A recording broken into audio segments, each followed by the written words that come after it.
शैतान भी आवाज दे रहा है और वक्त का इमाम भी आवाज दे रहा है। आवाजें दोनों आ रही है।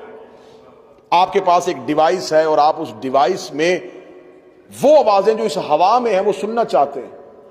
उस डिवाइस के अंदर एक ऐसा ट्रांसमीटर है कि जो इन आवाजों को कैच करके आपको सुना सकता है, लेकिन उस डिवाइस को आप हाथ में पकड़ेंगे तो वो कैच नहीं करेगा।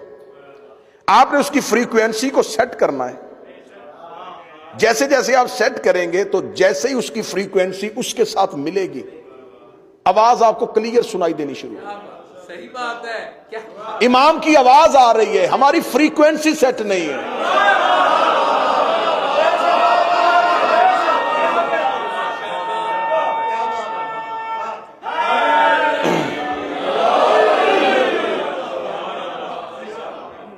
वो आवाज आ रही है। सदा इमाम तो मौजूद है, इमाम की आवाज तो कायनात में मौजूद है, हुज्जत है जमीन की। इस जमीन में एक पत्ता भी हुक्म इमाम के बगैर खिल नहीं सकता।